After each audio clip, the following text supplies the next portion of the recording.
So now we're going to kind of take a step back into the conceptual side of things. So we opened conceptual, we went very heavy math in the middle, now we're going to kind of close back out conceptual again. And so we're going to talk about reaction mechanisms. And so I kind of drew like an energy diagram of a reaction before, and that's going to be something we lean on heavily here. So I'll try to kind of remind you guys a little bit along the way. But before we continue, make sure there's a mechanism video in course resources. I didn't make it, so I didn't feel comfortable like bumping into a remote lecture. I don't want to steal anyone else's stuff. But go ahead and watch that for a minute. Pause this, watch that video, come back, because we're going to talk about that reaction. We're going to talk about that mechanism, all right? So I'll give you a second to pause. Make a funny face. All right. So what we have is CH3Cl. That's going to react with OH minus, and it's going to get us methanol, CH3OH, and a chloride ion. And so energetically, this is what we're looking at. This is, our reaction diagram, our energy diagram for our reaction. Our reactants are going to be higher energy than our products, so our reactants are up here, our products are down here. This is an exothermic process, and there's an activation energy. We got to put some work in to get some stuff to happen. So this energy can be put in by collisions between molecules, all right? So they got to collide hard enough to overcome this boundary. And we're going to introduce a new idea here. And so what happens is this OH minus bumps into the CH3Cl, and it bumps on the side farthest from the Cl. So if you remember, it's got a 3D structure, that's right, 3D structure, like so. And so if we have an H, do a wedge here, H dash H, so it's tetrahedral. This is going to be like so. There's going to be a dipole. Cl is more electronegative than carbon. Chlorine is more electronegative, so it's going to hog electrons a little bit. So it's going to be a little bit positive here, a little bit negative there. Well, that OH minus is going to crash right into the carbon from the far side, and it's going to cause the whole thing to rearrange. It's going to bump the chloride off. That's what happens. That's what you saw in the video. All right. And so in the middle, this carbon is bonded to everything for a brief instant, and that's what we call the transition state. So it's very high energy, so it's going to fall apart. Now it could fall back apart in a CH3Cl and OH minus, so it could stay bonded to the chlorine, or it could bond to that hydroxyl group and become an alcohol and lose the chlorine. And so for the reaction to happen, if they bump and it doesn't happen, you don't have a reaction. So for the reaction to happen, we got to progress to the right. The chloride's got to get bumped off. Sad day for chloride, Everyone gets dumped at some point, right? Well, in this case, poor chloride. All right, anyway. So that happens, and this is what we call an elementary reaction. It has a single step. So there's only one step in this reaction.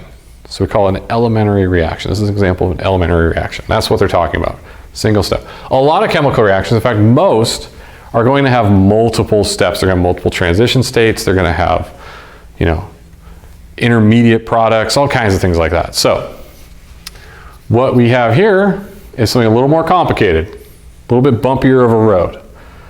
And so every one of these bumps is a step. So there's a transition state here, there's a transition state here, and here. And so this is a three-step reaction. And its rate is going to be determined by the slowest of those three steps. And again, creative is always with the names. What do we call that slow step? We call it the rate determining step, because it's the slow step that determines the rate. It's like the passing lane on a highway. You can't go faster than the slowest car in the passing lane, right? You're all lined up to go around the semi-truck, but someone's got to pass the semi-truck at like 62 miles an hour. And so you all have to wait behind that car. That car is the rate determining step for passing that semi-truck. Once that car gets passed, boom, you all get through, right? And so what happens is this reaction goes through, and somewhere in here, things start piling up, and they slowly move through and products form, and that's what determines the rate of product formation, because everything else moves quickly around it. So, how do you know what the reaction, which step in the reaction, is going to be the rate determining step? Well, it's going to be the slowest step. Now, what do you think would cause the slowest step? Well, the answer is the largest activation energy. So my next question is, which of these has the largest activation energy? Well,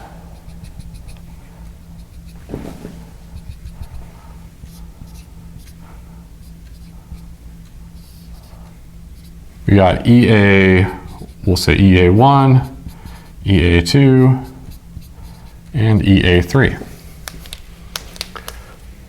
All right. So which of those is the largest? Well, it's EA3. That means that this is our rate determining step, step 3.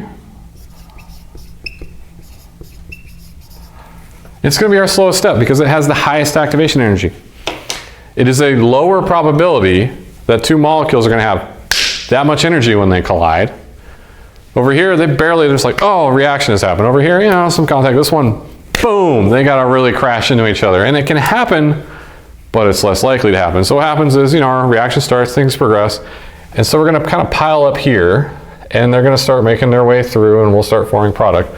But essentially, everything's going to zip to this step, and then it's going to sit there, and it's going to go through. And the studies that do this, that analyze this type of thing, are really interesting because they're looking for, they try to find spectroscopic data or something else, some way of determining what the transition state is, when it shows up. Also, these intermediate products, those aren't always around for very long either. And so they're fishing for all this information. They're trying to find something that will give them some clue about these pieces in here to figure out how many steps there are. So it's a very in-depth thing to study. Or sometimes organic chemists just try to Occam's razor it, and then the physical chemists get to come in, shoot stuff with lasers, and be like, no. It's a 12-step process, or whatever. It's not 3. Sometimes it's good. It's good to be the physical chemist. But anyway, that's what we're looking at there. And it's just kind of building on that chapter 5 idea of energy diagrams of reactions. So now we're bringing in a little bit more detail. And so you could have something that's an overall like this, and it might only be one step, you know, an elementary reaction.